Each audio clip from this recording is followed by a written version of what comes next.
사도행전 11장 말씀을 통해서 안디옥 교회가 어떻게 세워지고 또 자라났는지를 살펴보았어요.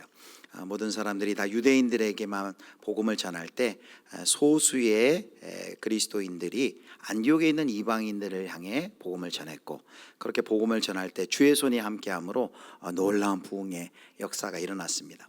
그 소식을 듣고 예루살렘에서 바나바를 파송하죠. 그리고 바나바는 자기 동역자로 다소에 있는 사울을 불러서 함께 주의 말씀으로 양육하고 훈련할 때 그 사람들이 주변에 있는 세상 사람들로부터 그리스도인이다라고 칭함받을 만큼 그렇게 그리스도께 속한 자로서의 분명한 정체성이 드러나는 그런 성장과 성숙을 경험했습니다. 그리고 그 성숙이 재난을 당한, 흉년을 당한 예루살렘 교회에 헌금을 모아서 부조하는 그런 모습으로 나타났죠. 이렇게 안디옥 교회 부흥의 모습이 11장에 나타나고, 12장에 보면은 이제 그 안디옥 교회 부흥과는 대조적으로 예루살렘 교회에 핍박받는 모습이 나옵니다. 헤롯 아그리파 1세를 통하여서 야고보 사도가 순교를 당하고, 그리고 초대교회 기둥 같은 지도자 베드로가 옥에 갇히고 곧 이제 살해될 그런 큰 위기 가운데 있었습니다. 그런데 하나님께서 하나님의 손을 펴시사 교회를 보호하시고 또 구출하시고 또 인도하시는 그런 은혜를 베푸시죠. 그래서 12장 마지막에 보면 우리가 방금 요절 외운 것처럼 하나님의 말씀은 흥왕하여 더하더라. 세상이 교회를 핍박하지만 하나님의 능력의 손, 구원의 손이 교회를 붙들고, 그리고 하나님의 말씀이 흥왕하는 부흥의 역사를 허락하신 것이죠. 그리고 이제 오늘 13장으로 들어가요. 13장은 사도행전에서 매우 중요한 새로운 전환점이 됩니다. 지금까지 사도행전의 역사는 한마디로 사도행전 1장 8절의 말씀이 어떻게 이루어져 가는가를 보여준 것입니다. 예루살렘과 온 유대와 사마리아까지 복음이 전해졌어요. 이제 이 복음이 어디로 가야 돼요? 땅끝까지 가야 됩니다. 땅끝까지, 이방인들에게까지 복음이 증거되기 위해서 사도행전 11장 12장에서 하나님께서 그 물밑 작업을 했다 하면, 이제 13장에서는 본격적으로 이방 선교가 시작이 되는데, 그 이방 선교의 중심이 되는 교회가 이제 바뀝니다. 그동안 1장부터 12장까지는 예루살렘 교회가 이제 중심이었다면은 13장부터는 어느 교회가 이제 복음 전파 선교의 전면에 부각이 됩니까? 바로 우리 오늘 살펴볼 안디옥 교회입니다. 그래서 오늘 본문에서는 안디옥 교회가 어떻게 첫 번째 선지자를 세우고 그리고 파송하게 됐는지 그 과정을 우리에게 설명하고 있습니다. 성경에 많은 교회들이 나오죠. 그 가운데서도 이 안디옥 교회는 선교적 사명을 생각할 때 참으로 좋은 모델이 되는 교회입니다. 우리 교회도 기도 제목 가운데 우리 교회가 선교적 교회가 되게 해달라는 기도를 합니다. 예수 비전으로 복 있는 교회, 그 우리가 받은 그 복, 구원의 복, 생명의 복을 우리에게서 멈춰지는 것이 아니라 그 복이 이제 세상을 향하여, 사회를 향하여 흘러가는 그 축복의 통로, 생명의 통로가 되는 것이 바로 선교적 교회인데, 그런 의미에서 이 안디옥 교회는 우리 교회에게도 좋은 모델이 됩니다. 그래서 오늘 우리는 함께 안디옥 교회의 모습을 통해서 선교적 교회는 어떤 모습을 갖춰야 될지 함께 생각해 보려고 합니다. 자, 오늘 1절 말씀, 이제 1절에 안디옥 교회를 섬기는 5명의 지도자가 나오는데요. 1절을 같이 읽겠습니다. 함께 읽습니다. 안디옥 교회에 선지자들과 교사들이 있으니 곧 바나바와 니게르라 하는 시므온과 구레네 사람 루기오와 분봉왕 헤롯의 젖동생 마나행과 및 사울이라. 여기 안디옥 교회의 지도자의 역할을 이렇게 설명하죠. 선지자들과 교사들이 있다. 그런데 1절의 설명만으로는 누가 선지자인지, 누가 교사인지, 혹은 한 사람이 두 가지를 다 아는지 그것을 알 수는 없습니다. 그들이 선지자와 교사의 역할을 하는데요.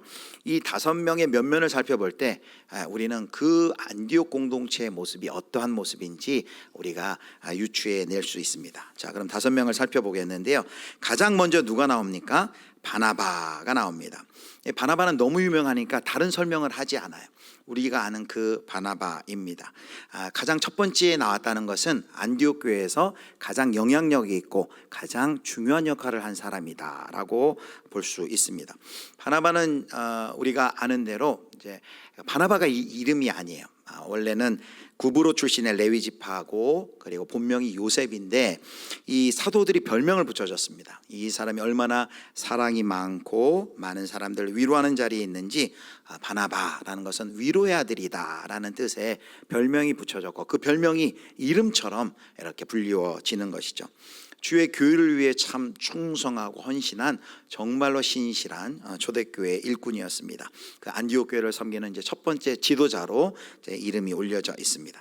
그 다음에 이제 두 번째부터 세 번째, 네 번째까지 사람은 우리가 못 들어본 사람들이에요. 그렇게 유명한 사람이 아니에요. 자, 두 번째 사람은 누구냐면 니게르라 하는 시므온이라고 나옵니다. 여기 니게르라는 뜻은 이제 검은이라는 뜻인데요. 그래서 나중에 여기서 이제 니그로라는 이제 흑인이라는 말이 이제 이 말에서 유래되었습니다. 아마도 북아프리카 출신의 개종자로 그렇게 여겨집니다. 혹자는 이 니게르라는 시므온이 우리가 아는 예수님의 십자가진 구레네 사람 시므온이 아니냐라고 추측하기도 하는데, 그런데 이제 여기 구레네 사람이라면 아마 구레네 사람이라는 언급을 했을 텐데 다음에 세 번째 사람은 구레네 사람이라고 하는데 그런 언급이 없어서 이 둘을 이제 다른 사람으로 보는 것이 더 합당한 것 같습니다. 같은 인물은 아닌 것으로 보입니다. 세 번째 인물은 누구예요? 구레네 사람 루기오입니다. 여기 이 사람도 이제 니게르처럼 구레네면 이제 북아프리카 출신의 사람입니다. 근데 안디옥 교회에 처음 복음을 전했던 전도자들이 어디 출신이냐면 구레네와 그 구브로 섬, 키프로스 섬 출신 사람들이 복음을 전했습니다. 그래서 추정하기는 그 안디옥 교회에 처음 복음을 전한 사람 중에 이 구레네 사람 루기오가 한 사람일 것이다 라고 추정을 하고 있습니다. 네 번째 인물은 분봉왕 헤롯의 젖동생 마나엔이다 라고 말합니다. 여기 젖동생은 수양 형제라는 뜻입니다. 그래서 어려서 같이 젖을 먹고 자란 사이라는 뜻으로 진짜 혈육일 수도 있고 아니면 아주 친밀한 친구 사이일 수도 있습니다. 분봉왕 헤롯이 나오는데 이 헤롯이 어떤 헤롯일까요? 헤롯 대왕의 아들인 예수님을 십자가에 못 박아 죽인 바로 헤롯 안티파스와 함께 어려서부터 자라난 사람입니다. 그래서 헤롯 안티파스와 함께 왕궁에서 성장한 사람으로서 이 사람은 사회적 신분이 굉장히 높았던 사람이다라고 우리가 생각할 수 있습니다. 여기 참 아이러니한 대조가 있죠. 한 사람은 똑같이 젖을 먹고 똑같이 자라났는데 한 사람은 예수님을 십자가에 못 박아 죽이는 자리에 있고 한 사람, 그 다른 친구는 친구가 죽인 예수를 믿고 그를 전하는 전도자가 되고 교회의 지도자가 되어 있는 아주 상극인 대조적인 그 두 사람의 삶의 모습을 우리가 여기서 확인할 수 있습니다. 자, 이제 마지막 누가 나와요? 사울 나옵니다. 사울. 우리가 아는 바로 사도 바울, 그 사울입니다. 아마 가장 늦게 합류했기 때문에 이제 가장 마지막에 지도자로 이름을 올립니다. 그러나 이제 선교 사역이 시작되면 가장 두드러진 역할을 이제 사울이 하게 될 것입니다. 사도행전 1장부터 12장까지의 주된 역할은 이제 베드로가 주도적인 역할을 했다면 13장부터 마지막 28장까지는 이제 사울이 주도적으로 이제 이 이야기를 끌고 나가는 것이죠. 그래서 누가는 이제 가장 이제 중요한 두 사람 바나바와 사울을 가장 앞과 가장 뒤에 배치함으로써 이 두 사람을 강조하고 있습니다. 자, 우리는 이 이제 다섯 사람이 어떤 사람들인지 성경의 소개를 살펴보았습니다. 우리는 이 다섯 지도자를 보면서 이제 로마 시대의 이 안디옥이라는 도시는 로마 시대의 3대 도시 중에 하나, 아주 국제 도시였습니다. 이 안디옥의 국제 도시인 안디옥에 모여 있는 사람들은 아주 다양한 지역의 사람들이 함께 모여 있을 것이다라고 우리는 생각할 수 있습니다. 흑인도 있고 유대인도 있고 헬라인도 있고 인종적 배경도 다르고 사회적 출신 지역도 다르고 사회적 지위도 다릅니다. 귀족도 있고 평민도 있고 다양한 배경들의 사람들이 안디옥 교회에 모여서 함께 한 마음과 한 뜻으로 조화롭게 신앙생활을 하고 있는 모습을 우리는 확인할 수 있습니다. 자, 그들이 어떻게 이렇게 다양하고 이렇게 다른데 어떻게 그들이 이렇게 한 마음으로 한 뜻으로 그 교회를 이루어 그들이 신앙생활을 할 수 있었을까요? 그 동인이 무엇일까요? 자, 성경은 이렇게 얘기합니다. 갈라디아 3장 26절에서 28절, 제가 26절, 27절 읽겠습니다. 너희가 다 믿음으로 말미암아 그리스도 예수 안에서 하나님의 아들이 되었으니 누구든지 그리스도와 합하기 위하여 세례를 받은 자는 그리스도로 옷 입었느니라. 28절 같이 읽겠습니다. 너희는 유대인이나 헬라인이나 종이나 자유인이나 남자나 여자나 다 그리스도 예수 안에서 하나이니라. 자, 26절 보여주세요. 자, 그들을 하나 되게 한 것은 뭐냐면 바로 믿음이라는 공통 분모예요. 자, 이 믿음이 무슨 믿음이에요? 믿음으로 말미암아 그리스도 예수 안에서 하나님의 아들이 되었으니, 바로 예수 그리스도를 믿는 믿음 안에서 그리스도 안에서 하나가 되었다라고 말합니다. 바로 예수 그리스도께서 하나님과 우리 사이 원수된 것을 무너뜨리시고, 그 원수의 관계를 화해하시고, 유대인과 그리고 이방인 간에 쌓였던 그 장벽을 무너뜨리시고 화해를 이루셨죠. 서로 무관하고 이질적이었던 다양한 무리의 사람들이 그리스도의 구속 사역을 통해 성령의 역사를 통해 서로 간에 막힌 담을 허물고 함께 그리스도 안에서 한 몸이 되었어요. 그게 뭐예요? 바로 그게 교회라는 것이죠. 그래서 여기 이 선언 23장 28절의 선언은 온 세상이 깜짝 솟아치게 놀랄 세상적 가치관을 완전히 타파하는 선언이에요. 28절 뭐라고 얘기합니까? 다시 한번 너희는 같이 읽습니다. 너희는 유대인이나 헬라인이나 종이나 자유인이나 남자나 여자나 다 그리스도 예수 안에서 하나이니라 라고 말합니다. 교회 안에 양반이 있고 평민이 있는 것이 아니고 높은 자가 있고 낮은 자가 있는 것이 아니고 그리스도 안에서는 하나이다 라고 선언합니다. 그래서 예수 안에서 성도들이 갖는 유일한 직분은, 신분은 뭐예요? 자, 26절 보여주시면 이렇게 말합니다. 우리가 그리스도 안에서 우리가 갖게 된 공유하는 하나의 신분이 뭐냐면 그것은 바로 하나님의 아들이다 라고 말합니다. 제가 근무하던 부대에 이제 주일이면 이제 영외로 이렇게 나가는 교회 나가는 사람들이 있었는데, 거기 가면 이제 군단 교회가 있었는데, 그 군단 교회 군단장님 3스타잖아요. 3스타인데 이분이 주일만 되면 양복을 갈아입고, 집사님인데 이 주보를 나눠주는 거예요. 주보를 나눠주면서 인사를 해요, 사병들한테. 그러니까 사병들이 그 인사 받아보겠다고 교회를 그렇게 또 가더라고요. 교회 와서 내가 3스타다 하지 않죠. 교회 안에는 어떤 계급이 있는 것이 아니죠. 그리스도 안에서 우리가 하나님의 아들이 되었습니다. 하나가 되었습니다. 이것이 성경이 말하는 거예요. 자, 그런데 그리스도 안에서 하나가 되었는데 이 하나됨을 지키기가 쉽지 않아요. 하나가 되었지만 저절로 그것이 하나됨을 끝까지 지킬 수 있는 것이 아닙니다. 그래서 에베소 4장 3절부터 먼저 보겠습니다. 3절 보고 2절 보겠습니다. 3절 보면 이렇게 권면합니다. 3절 같이 읽겠습니다. 평안에 매는 줄로 성령이 하나 되게 하신 것을 힘써 지키라. 평안에 매는 줄로 성령이 하나 되게 하신 것을 어떻게 지키래요? 힘써 지키라 라고 말합니다. 여기 힘써 지키라는 것은 그냥 노력하다 정도의 의미가 아니에요. 어떤 목적을 향해서 진지하고 열심히 있는 태도를 말합니다. 성령께서 우리가 예수 그리스도를 믿음으로 하나가 되게 하셨는데 그 하나됨이 그냥 저절로 지켜지는 것이 아니라 결코 쉽게 이루어지지 않는 것이죠. 성령님의 도우심을 통해 우리가 하나됨을 지켜나갈 수 있는데 그것을 힘써 지키기를 힘쓰라 라고 말을 하는 것입니다. 그러면서 4장 2절에 그렇게 힘써 지킬 수 있는 방법을 4장 2절, 에베소 4장 2절에 이렇게 얘기하죠. 뭐라고 얘기합니까? 모든 겸손과 온유로 하고 오래 참음으로 사랑 가운데서 서로 용납해라. 겸손도 그냥 겸손이 아니에요. 모든 겸손, 항상 겸손하고 겸손을 다하고 온유를 다하여 오래 참음으로 사랑 가운데 서로 용납하라. 이런 과정을 통해서 우리가 하나됨을 지켜나갈 수 있는 것이죠. 그냥 하나 되었다고 기계적으로 이제 우리는 하나다, 끝까지 하나가 되는 것이 아니라 계속해서 이 공동체 가운데 갈등도 있고 위기도 있고 섭섭함도 있고 싸움도 있고 다툼도 있을 수밖에 없지만 모든 겸손과 온유로 하고 오래 참으로 사랑 가운데 서로 용납하는 힘써 지키는 교회의 수고와 순종이 있어야 된다는 것이죠.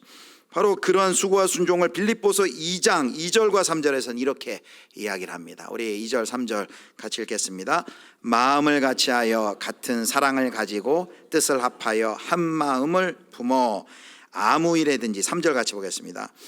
3절 준비를 안 했네요. 아무 일에든지 다툼이나 허영으로 하지 말고 오직 겸손한 마음으로 각각 자기보다 남을 낮게 여기고 라고 말을 합니다.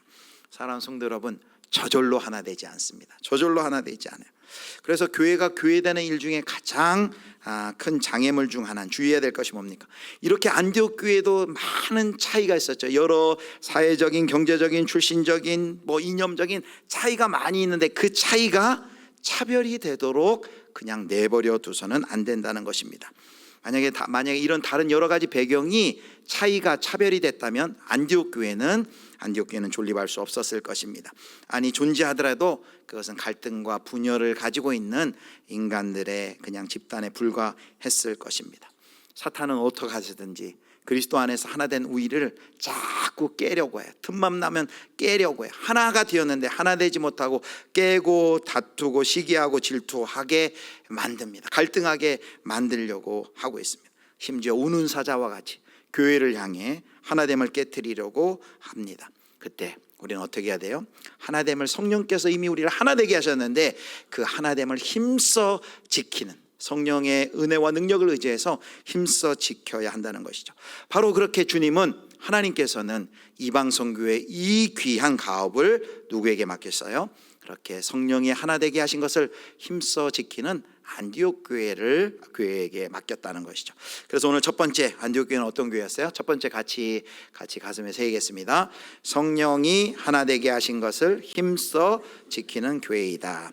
사랑하는 우리 예수비전교회 성도 여러분, 우리 예수비전교회도 우리가 예수 그리스도를 믿어 주 안에서 이렇게 하나가 되었지만 저절로 하나 되는 것이 아니라 성령께서 하나 되게 하신 것을 힘써 지키는 교회 되기를 주님의 이름으로 축복합니다. 우리 관계 가운데 어려움이 있거나 관계 가운데 또 미움과 시기, 질투, 마음이 생길 때, 이 사탄이 지금 이 관계를 깨고 교회를 시험하려 하는구나 라는 것을 깨달아서 그것을 힘써 그걸 물리치고 또 지켜나가는 우리가 되기를 소망합니다. 자, 이제 이렇게 지도자들이 소개된 다음에 지도자들이 금식하며 기도할 때 하나님께서 그들 가운데 명령을 내리세요. 자, 한 가지 하나님의 뜻을 밝히 보여주시는데 2절 말씀 같이 읽겠습니다. 주를 섬겨 금식할 때에 성령이 이르시되 내가 불러 시키는 일을 위하여 바나바와 사울을 따로 세우라 하시니. 자, 여기 교회 지도자들이 주를 섬긴다라는 이런 표현은 특별히 이제 예배를 표현할 때 쓰는 표현이기도 하는데요. 주를 섬겨 금식할 때에, 주님께 예배하고 금식하고 기도할 때에라고 말하고 있습니다. 자, 지금 지도자들이 금식해요. 성도 여러분, 우리가 보통 교회에서 금식하면 언제 금식하죠? 중요한 일이 있을 때. 최근에도 우리가 교회가 같이 금식하자라고 했죠. 백두산 비전 트립을 앞두고 또 여름 사역을 앞두고 하나님 우리 다음 세대 은혜 달라고 이렇게 금식했습니다. 또 VIP 초청 예배를 앞두고도 우리가 이 전도하는 일, 이 영적 전쟁이 심하기 때문에 우리가 금식하며 기도합니다. 대개 금식은 언제 하냐면 이렇게 교회적으로 영적으로 매우 중요한 일을 앞두고 기도하게 됩니다. 개인이든 교회든 또 언제 또 이렇게 기도하게 돼요? 어떻게 일이 꼬이든지 앞길이 막막할 때 비로소 우리가 더 기도하게 되죠. 새벽 기도에 갑자기 안 나오던 분이 나오시면요, 목회자는 긴장을 해요.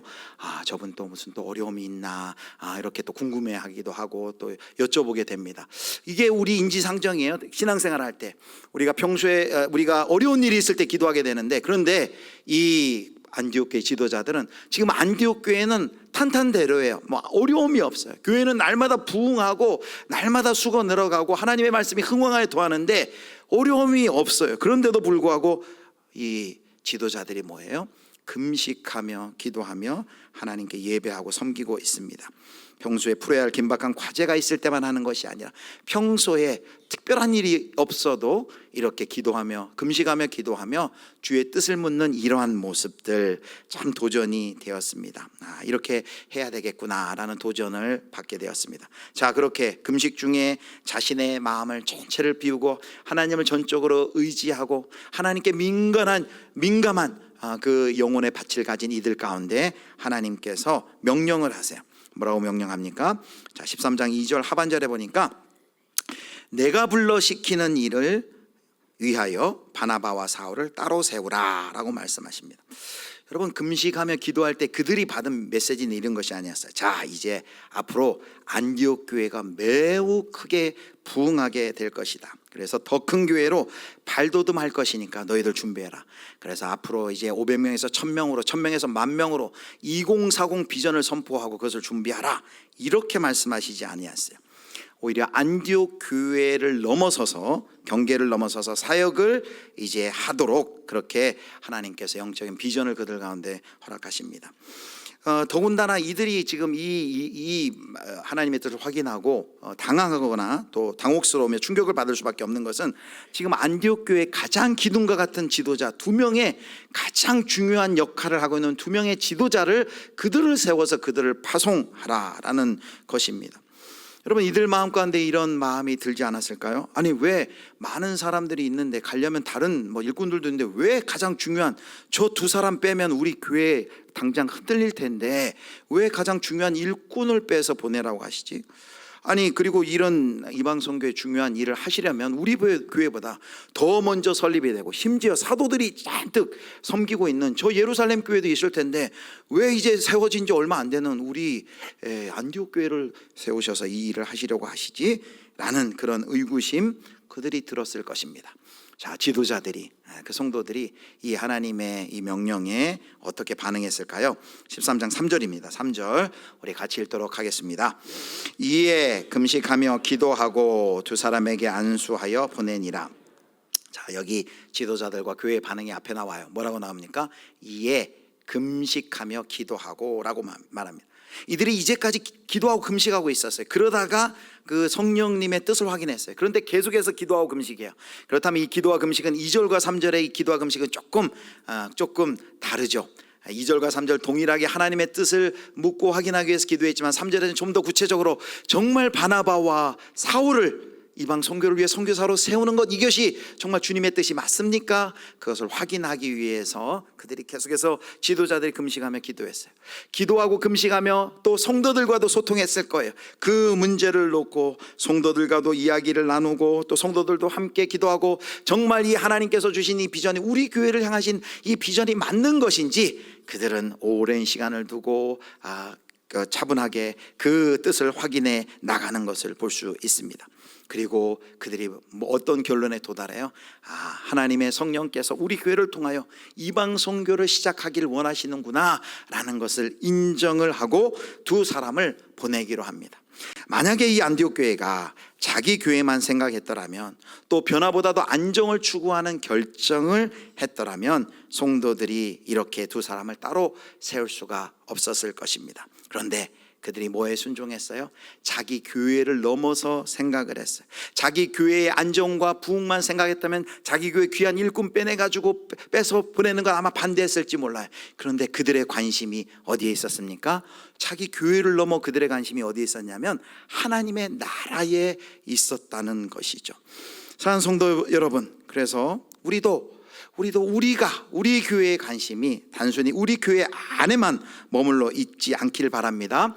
우리 교회가 부흥하고 성장하는 거 누구나 다 원하는 것이죠. 그러나 모든 교회가 자기 그 개교의 중심주의, 자기 교회의 부흥과 성장만을 위하는 것, 그것이 모든 기대와 소원의 끝이 되어서는 안 되는 것이죠. 그렇다면 우리의 관심의 영역, 관심사가 무엇이 되어야 될까요? 바로 하나님의 나라가 되어야 되는 것입니다. 하나님의 나라가 교회만 임하는 것이 아니죠. 하나님의 나라는, 하나님의 통치는 온 세계와 온 우주와 만물 가운데 임하는 것이죠. 그래서 하나님의 나라를 바라본다는 것은 우리의 관심이 우리 교회만 있는 것이 아니라 우리의 지역, 우리의 이웃, 우리의 주변, 우리의 이 세대, 이 시대 속에 하나님의 나라가 임하기를 간절히 소원하는 것입니다. 그래서 그 일을 위해서 하나님의 나라가 우리 지역사회가 이웃 가운데, 이 세대 가운데 임하기 위해서, 그 일을 위해서 하나님이 우리 예수비전교회를 위해서, 나를 위해서 원하시는 것이 무엇인지 묻고 그대로 또 그것에 응답하는 것이 바로 선교적 교회의 모습이다라는 것이죠. 우리 예수비전교회는 지역사회와 소통하는 아주 중요한 두 기관이 있어요. 그게 뭐냐면 바로 꿈땅 어린이집과 그리고 비전트리 아동센터 두 기관이 있어요.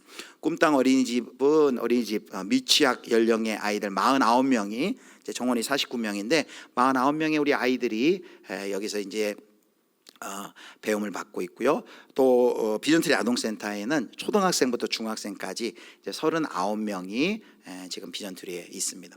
근데 이 꿈땅 어린이집이나 비전트리 아동센터나 얼마나 제가 와서 계속 또 같이 참여하고 이사회도 참여하고 살펴보지만 얼마나 선생님들과 종사자들이 아이들을 잘 섬기고 또 돌보고 사랑을 베푸는지 모릅니다. 그래서 꿈땅 어린이집에 좋은 소문이 많이 났어요. 예수 안 믿는 부모님들도 꿈땅 어린이집에 아이들 보내서 아이들을 통해 그 아이들이 꿈땅에서 이제 예배를 또 드리거든요. 성품 교육도 하고, 그래서 예수님을 알고 그 아이를 통해 부모가 전도되어서 우리 영아부 유치부에 오는 그런 경우가 또 많이 있습니다. 우리 또 비전트리 아동센터 같은 경우에는 정말 그곳에 좋은 프로그램들을 많이 유치를 해요. 아이들에게 교육 프로그램도 있고 활동하는 것도 있고, 뭐 저는 태어나서 스키도 한번 안 타봤는데 얘들은 뭐 스키도 타러 가고, 뭐 하여튼 저녁 식사도, 맛있는 저녁 식사도 또 제공이 되고, 그래서 이 비전트리 아동센터 같은 경우는 대기자가 있을 정도로 굉장히 좋은 섬김을 하고 있습니다. 근데 이 비전트리 아동센터나 꿈땅 어린이집이나 이제 이사회가 따로 있는데, 이 비전트리 아동센터에서 지난 주간 아주 중요한 결정을 했어요. 이제 비전트리 아동센터 이제 4명의 이사, 우리 교회 이제 장로님, 권사님, 저까지 해서 이사가 이제 법인이 설립이 돼 있고, 그 법인 아래 우리 비전트리 아동센터가 잘 운영이 되고 있어요. 이사회로 모이는데, 지난 주 중에 우리 그 비전트리 아동센터 이제 센터장님이 한 안건을 올렸어요. 이 센터장님이 잘 아는 비전트리 다른 다른 아동센터가 있는데, 거기 법인은 이제 종교기관에서 법인하고 있는데, 그 종교기관에서 더 이상 이제 아동센터를 운영할 수가 없다라고 이제 아동센터 운영을 이제 포기하기로 했다는 것이죠.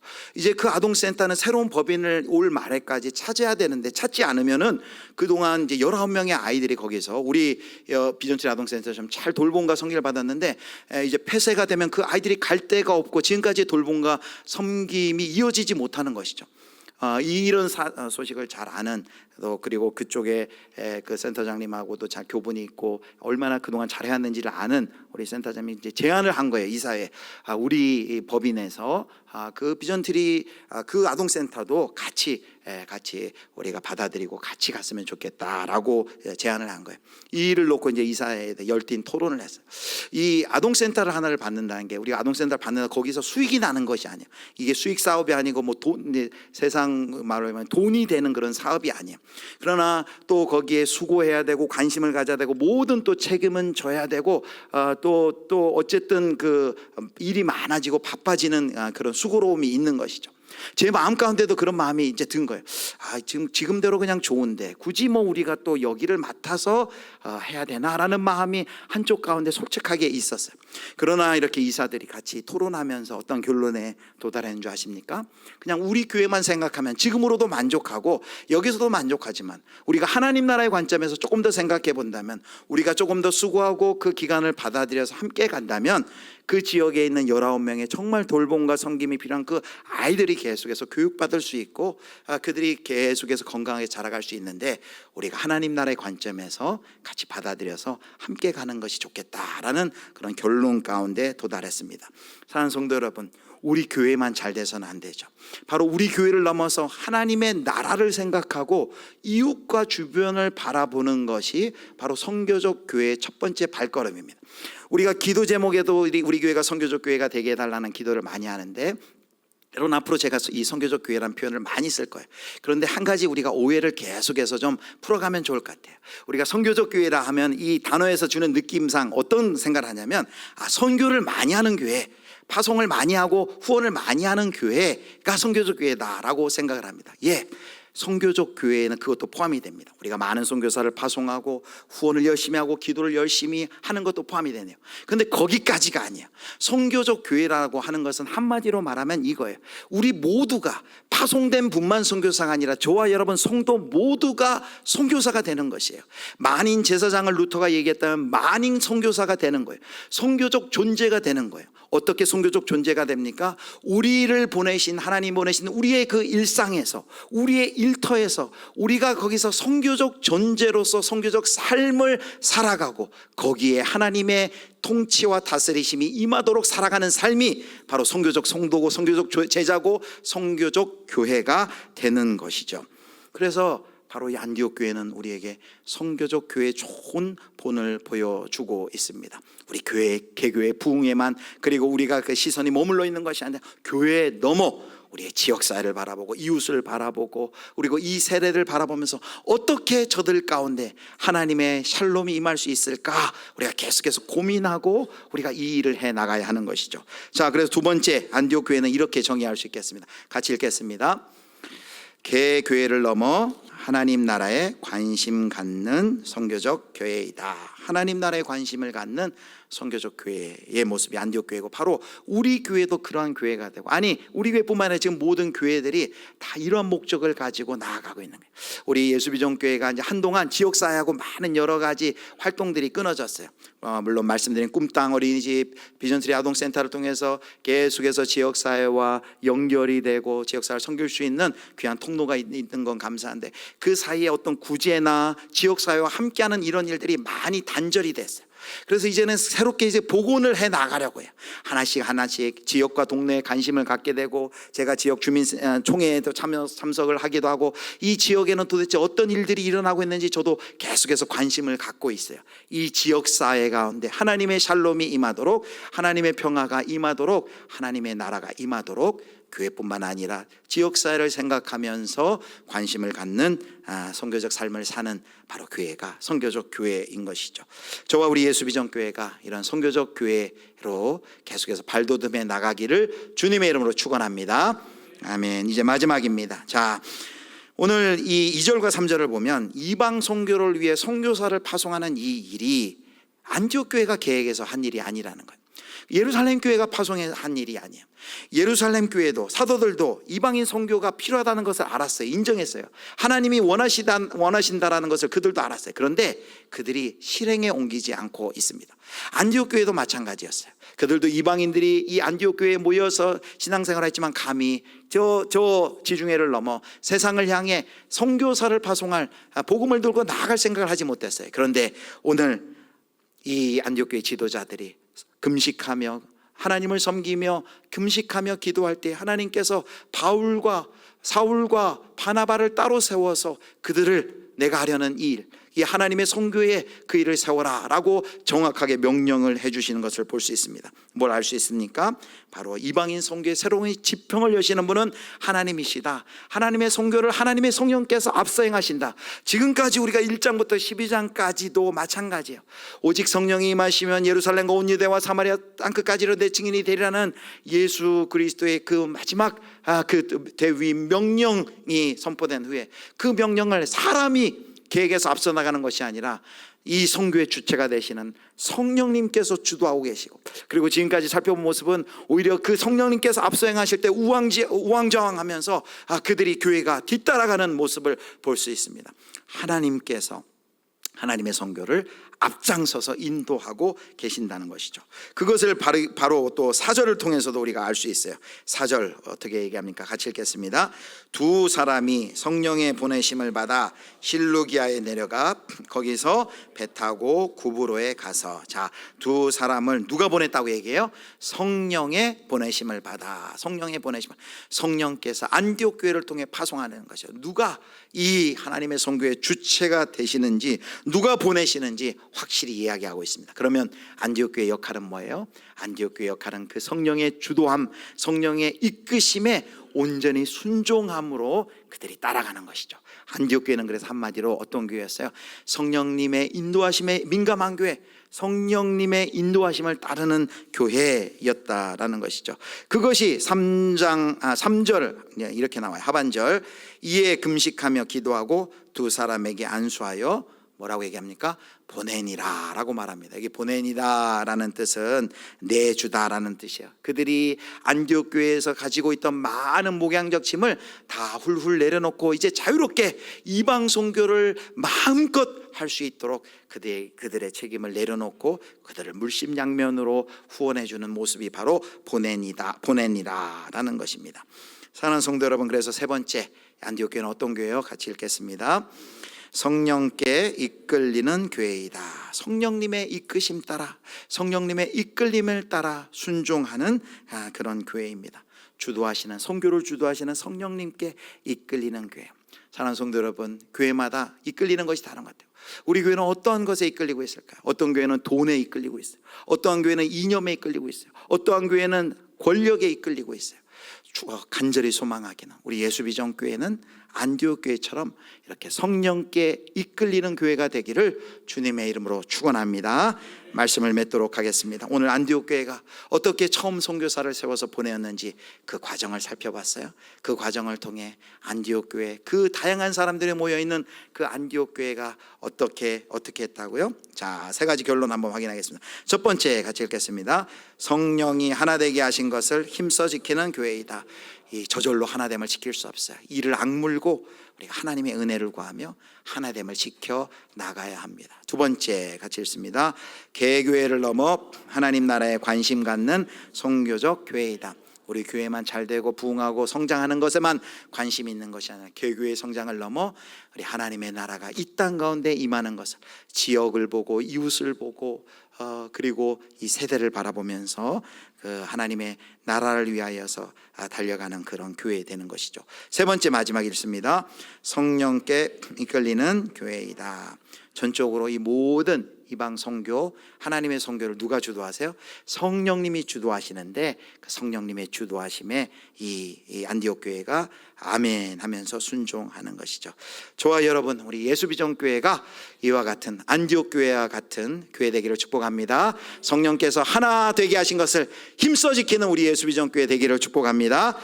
그리고 우리 교회 우리 예수비전교회를 넘어서 하나님 나라에 대해 더욱 관심 갖는 우리 예수비전교회 되기를 축복합니다. 그리고 다른 것에 이끌리는 것이 아니라, 돈에 이끌리는 것이 아니라, 권력에 이끌리는 것이 아니라, 인기에 이끌리는 것이 아니라, 이념에 이끌리는 것이 아니라 성령님께 이끌리는 선교적 교회 되는 우리 예수비전교회 되기를 주님의 이름으로 축원합니다.